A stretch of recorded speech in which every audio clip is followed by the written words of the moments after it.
जय श्री कृष्णा। गीतांक 52। श्रीमद् भागवत गीता, दूसरा अध्याय, श्लोक 2.72। सांख्य योग उपसंहार।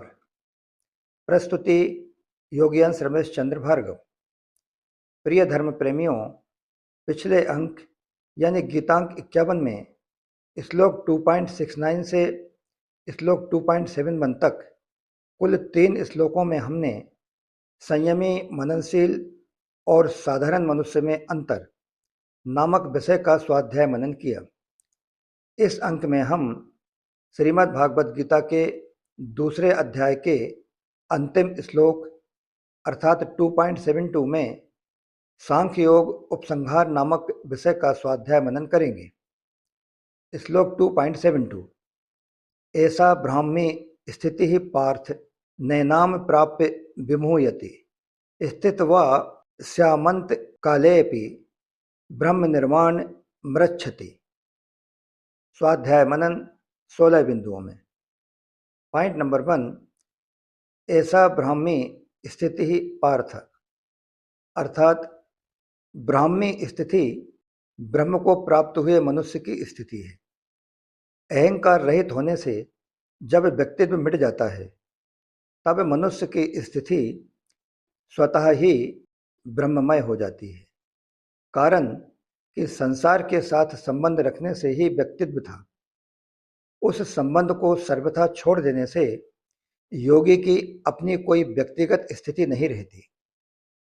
पॉइंट नंबर 2, अत्यंत नजदीक का वाचक होने से यहाँ ऐसा पद पूर्व श्लोक में आए विहाय कामान निस्पृह निर्ममः और निरंकारः इन पदों की ओर लक्ष्य करता है। पॉइंट नंबर 3, तेरी बुद्धि जब मोह कलिल और श्रुति विप्रतिपत्ति से तर जाएगी तब तू योग को प्राप्त हो जाएगा। भगवान के मुख से ऐसा सुनकर अर्जुन के मन में यह जिज्ञासा हुई कि वह स्थिति क्या होगी। इस पर अर्जुन ने स्थिति प्रज्ञ के विषय में 4 प्रश्न किए।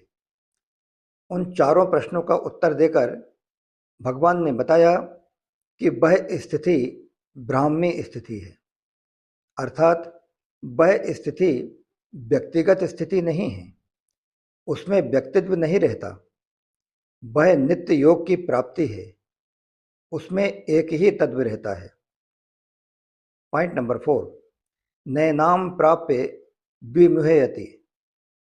जब तक शरीर में अहंकार रहता है तभी तक मोहित होने की संभावना रहती है, परंतु जिस समय अहंकार का सर्वथा अभाव होकर मनुष्य को ब्रह्म में अपनी स्थिति का अनुभव हो जाता है तब मनुष्य के व्यक्तित्व के टूटने के कारण उसकी फिर कभी मोहित होने की संभावना नहीं रहती है।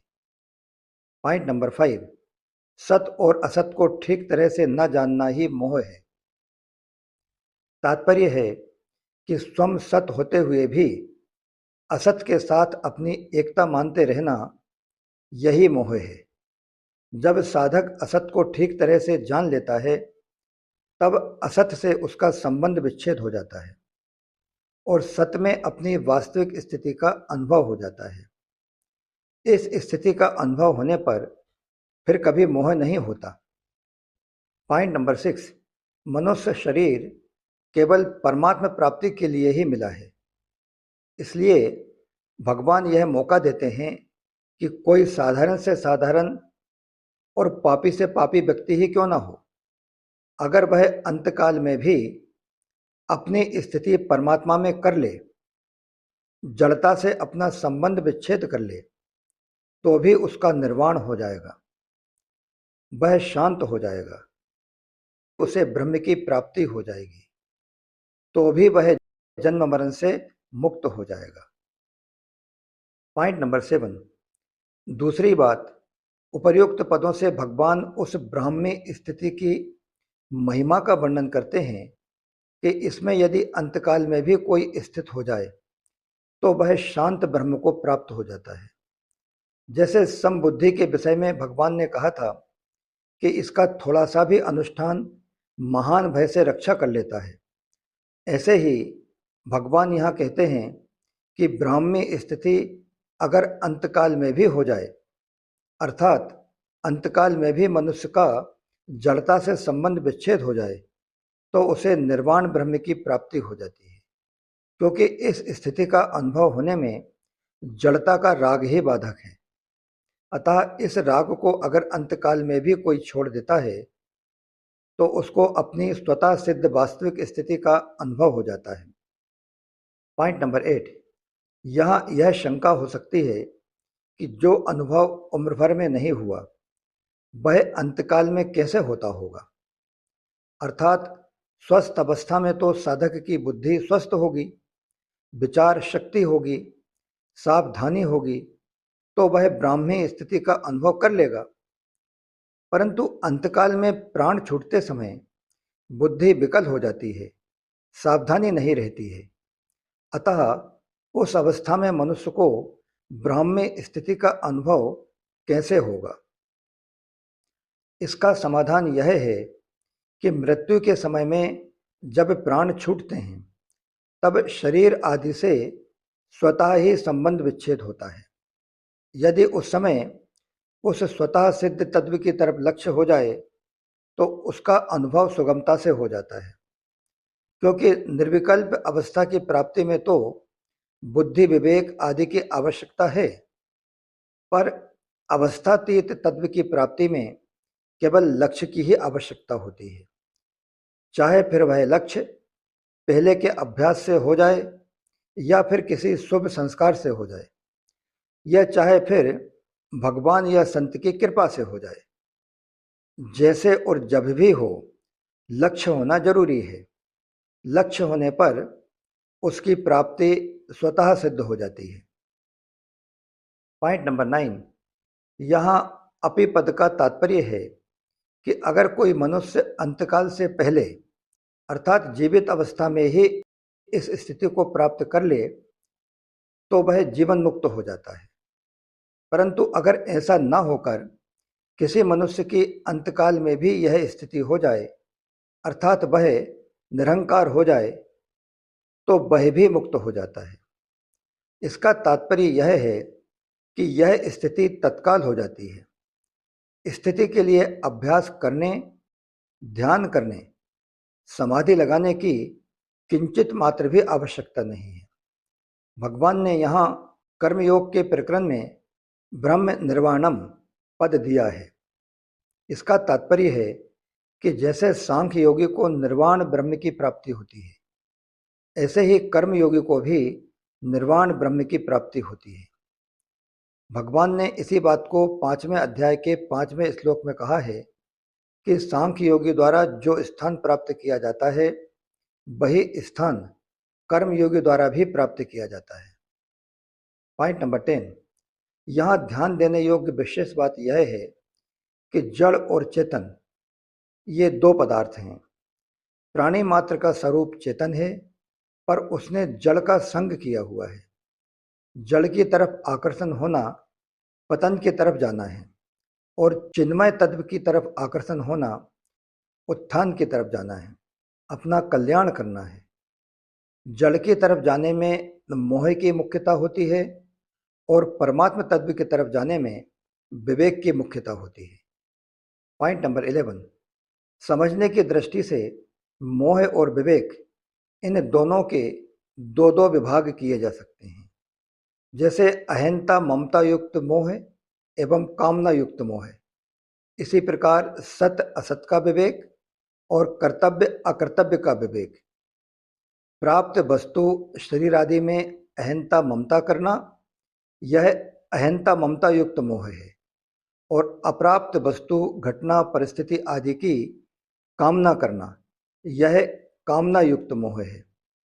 पहले अध्याय में अर्जुन को भी दो प्रकार का मोह हो गया था। उसी मोह में संसार के प्राणी मात्र फंसे हुए हैं। पॉइंट नंबर 12, शरीरी अर्थात शरीर में रहने वाला अलग है और शरीर अलग है। शरीरी सत है और शरीर असत है। शरीरी चेतन है और शरीर जड़ है। इस बात को ठीक तरह से जानना कि ये दोनों एक दूसरे से अलग अलग हैं, यही सत असत का विवेक है। पॉइंट नंबर 13, शरीरी शरीर का विवेक बताते हुए भगवान ने कहा कि मैं, तू और ये राजा लोग पहले नहीं थे, यह बात भी नहीं है, और आगे नहीं रहेंगे, यह बात भी नहीं है। अर्थात हम सभी पहले भी थे, अभी भी हैं और आगे भी रहेंगे, तथा यह शरीर पहले भी नहीं थे और आगे भी नहीं रहेंगे, तथा बीच में भी यह शरीर प्रतिक्षण बदल रहे हैं। जैसे शरीर में कुमार, युवा और वृद्धावस्था, ये अवस्थाएं बदलती हैं। जिस प्रकार मनुष्य पुराने वस्त्रों को छोड़कर नए वस्त्र धारण करता है, ठीक उसी प्रकार जीव भी पहले शरीर को छोड़कर दूसरा शरीर धारण करता है। यह अकाट्य नियम है, इसमें चिंता और शोक करने की बात ही क्या है। पॉइंट नंबर 14, इसी प्रकार कर्तव्य क्या है और अकर्तव्य क्या है, धर्म क्या है और अधर्म क्या है, इस बात को ठीक तरह से जान समझकर उसके अनुसार कर्तव्य करना और अकर्तव्य का त्याग करना, यह कर्तव्य अकर्तव्य का विवेक है। Second but last, point number 15, कर्तव्य अकर्तव्य का विवेक बताते हुए भगवान ने कहा कि क्षत्रिय के लिए युद्ध से बढ़कर कोई धर्म नहीं है। अनायास प्राप्त हुआ युद्ध स्वर्ग प्राप्ति का खुला दरवाजा है। तू युद्ध रूप स्वधर्म का पालन नहीं करेगा तो तुझे पाप लगेगा, और यदि तू जय पराजय, लाभ हानि और सुख दुख को समान करके युद्ध करेगा तो तुझे पाप नहीं लगेगा।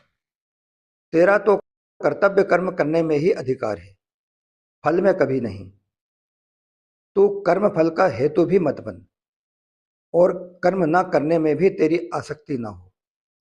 इसलिए तू कर्मों की सिद्धि असिद्धि में सम होकर और समता में स्थित होकर अपने कर्मों को कर, क्योंकि समता ही योग है। जो मनुष्य समबुद्धि से युक्त होकर कर्म करता है, वह जीवित अवस्था में ही पुण्य पाप से रहित हो जाता है। जब तेरी बुद्धि मोह रूपी दलदल को और श्रुति विप्रति पत्ति को पार कर जाएगी, तब तू योग को प्राप्त हो जाएगा। लास्ट वन, पॉइंट नंबर 16, इस प्रकार हम देखते हैं कि भगवान ने उपर्युक्त दोनों प्रकार के मोह को दूर करने के लिए दूसरे अध्याय में विवेक के दो प्रकार बताए। एक शरीरी और शरीर यानी सत और असत का विवेक, तथा दूसरा कर्तव्य और अकर्तव्य का विवेक।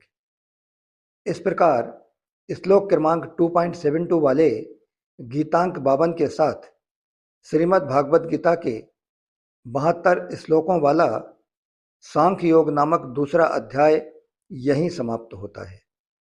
इसके बाद अगले अंक यानी गीतांक 53 से हम श्रीमद् भागवत गीता के 43 श्लोकों वाले कर्मयोग नामक तीसरे अध्याय में प्रवेश करेंगे। जय श्री कृष्णा। योगी अंश रमेश चंद्र भार्गव।